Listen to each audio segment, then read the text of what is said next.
Hello दोस्तों। अभी तक मैंने जितने भी वीडियो बनाए वो सब इंग्लिश में थे, बट अब मैं जो वीडियो सीरीज स्टार्ट करने जा रहा हूँ वो हिंदी में भी होगी। सो आज हम जिस चीज़ का डिमॉन्स्ट्रेशन करने जा रहे हैं वो है एचपिंग 3 टूल, जो हमारी काली लिनक्स पैरेट ओएस में अवेलेबल है। आप चाहें तो इसे लिनक्स बेस्ड ऑपरेटिंग सिस्टम में इंस्टॉल भी कर सकते हैं। सो एचपिंग 3 टूल बहुत ज़्यादा यूज होता है।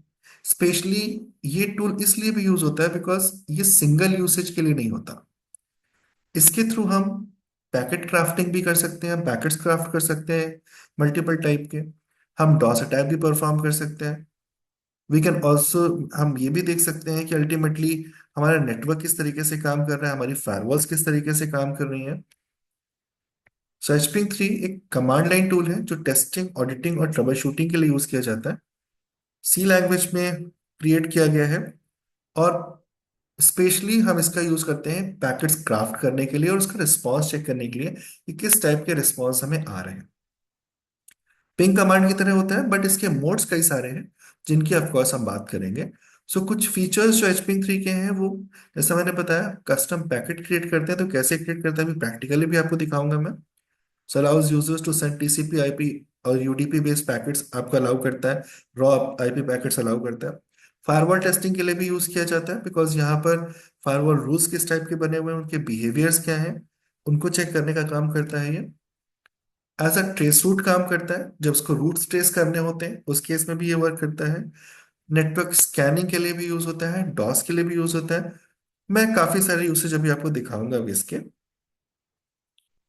कुछ यूज केसेस जब हम सिक्योरिटी टेस्टिंग करनी होती है, चाहे वो फायरवॉल की पॉलिसीज हो, आईडीएस आईपीएस हो हमारे, उसके लिए यूज करते हैं। किस टाइप का परफॉर्मेंस हमारे नेटवर्क में है, लाइक हम एक बिग पैकेट सेंड करने की कोशिश करेंगे और चेक करेंगे कि कितना ज्यादा यूटिलाइजेशन हमारे नेटवर्क पे हो रहा है, वो हम चेक कर सकते हैं। Plus network and trouble shooting और लर्निंग और एक्सपेरिमेंटेशन के लिए यूज होता है।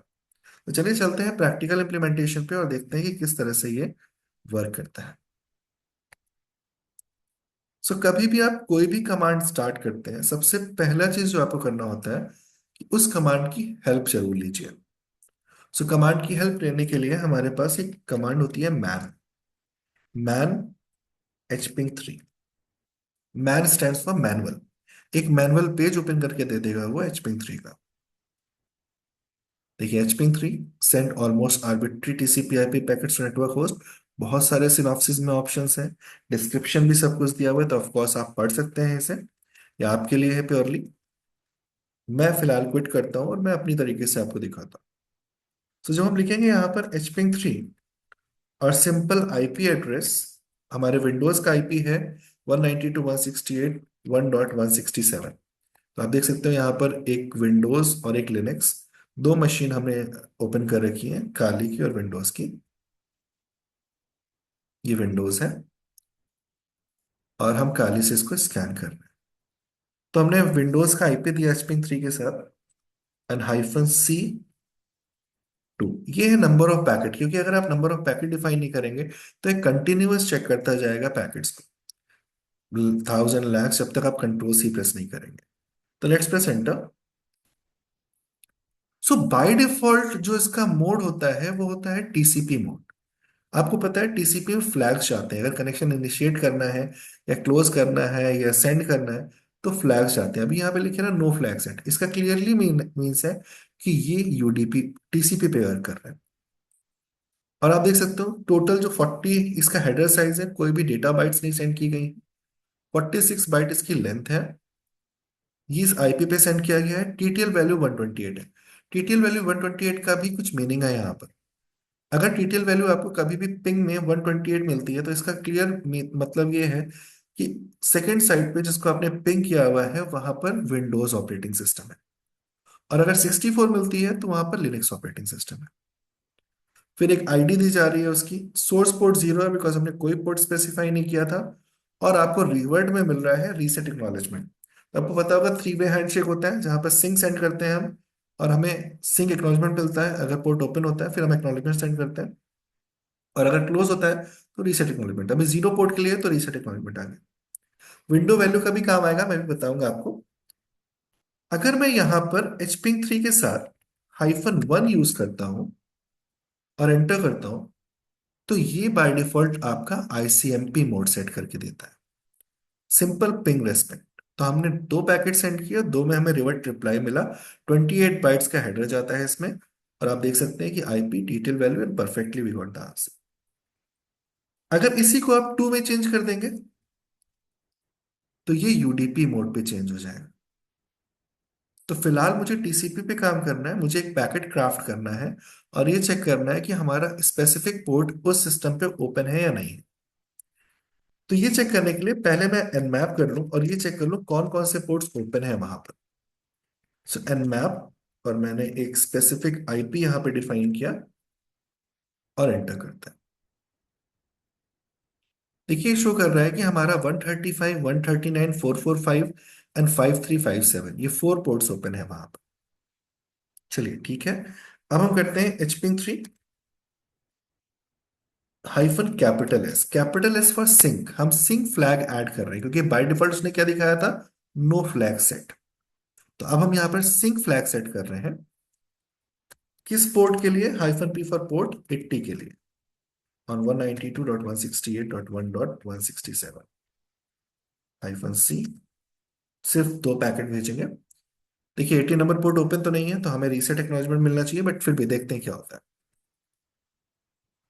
SHPing 3 सिंक सेट, ये लेंथ है, ये आईपी है, टीटीएल वैल्यू 128 फिर से आ गई। सोर्स पोर्ट इस बार 80 है, पहले 0 था, और इस बार सिंक भी सेट है, सिंक्रोनाइजेशन हो रहा है, सिंक फ्लैग सेंट हो रहा है वहां पर। और रिवर्ट में हमें रीसेट एक्नॉलेजमेंट मिला, इसका क्लियरली मीन ये है कि ये पोर्ट ओपन नहीं है। और विंडो भी 0 है। अगर विंडो आपकी नॉन जीरो होती है, इसका मतलब भी होता है कि पोर्ट ओपन है। अगर आप किसी पोर्ट को स्कैन कर रहे हैं और विंडो वैल्यू आपकी नॉन जीरो मिल रही है, चाहे आप वायरशार्क में चेक करें, चाहे आप यहाँ पे चेक करें, कोई मतलब नहीं है, आप कहीं पर भी चेक करो। अगर विंडो वैल्यू नॉन जीरो है, इसका मतलब पोर्ट ओपन है, विंडो वैल्यू जीरो इसका मतलब पोर्ट क्लोज है। अब हम यहीं पर चेंज करेंगे इस पोर्ट को, और पोर्ट नंबर 445 डिफाइन करेंगे, जो एसएमबी प्रोटोकॉल का होता है। अब देखिए रिवर्ट में आपको क्या मिला, पहले रीसेट एक्नॉलेजमेंट मिला था बिकॉज ये पोर्ट ओपन नहीं था। ये पोर्ट ओपन है तो आपको सिंक एक्नॉलेजमेंट मिल रहा है। आपने सिंक सेट किया, सिंक एक्नॉलेजमेंट मिला, और विंडो वैल्यू भी आप देखिए यहाँ पे नॉन जीरो है। तो ये हमने एक पैकेट क्राफ्ट करके भेजा सिंक के साथ, पोर्ट 445 के साथ, और हमें रिवर्ट मिला कि हाँ वो ओपन है, सिंक एक्नॉलेजमेंट फ्लैग मिला रिवर्ट में, और विंडो साइज भी नॉन जीरो है। तो ये एक सिंपल सा तरीका था कि हम किस तरीके से कुछ पैकेट सेंड करेंगे और इंफॉर्मेशन ग्रैब करेंगे। अब मैं एक दूसरा तरीका भी आपको दिखाता हूं, जहां पर हम एक डॉस अटैक परफॉर्म करने की कोशिश करेंगे। If I go to run and open the task manager, और आप यहां पर आप देखेंगे कि जब हम आप अगर यहां पर परफॉर्मेंस पे आए, तो अभी आप देखिए इसकी परफॉर्मेंस ईथरनेट पे तो बिल्कुल 0 0 है, कोई भी परफॉर्मेंस नहीं है। एंड सीपीयू यूटिलाइजेशन भी बहुत ज्यादा नहीं है, हार्डली 12 15 ऐसे करके परसेंटेज में है। तो अब हम लोग चलते हैं काली पे, और यहां पर एक डॉस अटैक परफॉर्म करते हैं। सो मैं सिंपल सेंड करूंगा hping 3 hyphen hyphen flood hyphen capital S, because SYN has to be send, hyphen capital V. And यहां पर हम रैंडम पोर्ट्स पे कर रहे हैं, इसलिए सिंपल हम यहां पर एक हमने आईपी डिफाइन कर दिया। अब कोई लिमिट डिफाइन नहीं करनी है यहां पर, बिकॉज अल्टीमेटली लिमिट डिफाइन करने का कोई मतलब नहीं है। तो स्टार्ट करते हैं इसे। चलिए स्टार्ट करते हैं, लेट्स प्रेस एंटर, और वापस से चलते हैं विंडोज पे। तो आप देख सकते हो कि ईथरनेट यूटिलाइजेशन एमबीपीएस में सेंड और रिसीव हो रहा है। सीपीयू यूटिलाइजेशन भी कहीं ना कहीं बढ़ के 50 60 65%। अगर यही दो सिस्टम्स को हम एक साथ रन करके इस टाइप की कमांड रन करेंगे, तो ये पूरी तरीके से हैंग हो जाएगा। बस अभी वो भी सिंगल कोर पे या टू कोर पे काम कर रहा है, ये भी टू कोर पे वर्क कर रहा है सीपीयू में। तो कुछ कम दिख रहा है आपको, बट जब मैं वन कोर पे सीपीयू पे रन कराता हूँ, तो ये सिस्टम पूरा फ्रीज हो जाता है। और इथरनेट भी देखिए कंटिन्यूअसली सेंड एंड रिसीव मिल रहा है। अब अगर हम कंट्रोल सी कर दें यहाँ पे, तो हार्डली मैंने 30 सेकेंड्स 35 सेकेंड्स रन किया होगा, और आप देखिए 2 lakh plus packets has been transmitted. और फिर से अब हमने कंट्रोल सी प्रेस कर दिया, तो अब देखिए सीपीयू यूटिलाइजेशन नीचे चला गया है, और ईथरनेट भी आपका लगभग फिनिश हो। तो कुछ इस तरह से हम HP3 का यूज करते हैं और HP3 का यूटिलाइजेशन करते हैं। बहुत सारे और यूसेज हैं, बट ऑफ कोर्स इतने यूसेज अभी के लिए इनफ है। सब हम लोग नेक्स्ट वीडियो में मिलेंगे और बात करेंगे कुछ और एथिकल हैकिंग या एक्सेल से रिलेटेड पर्सपेक्टिव की। Till then, bye bye everyone.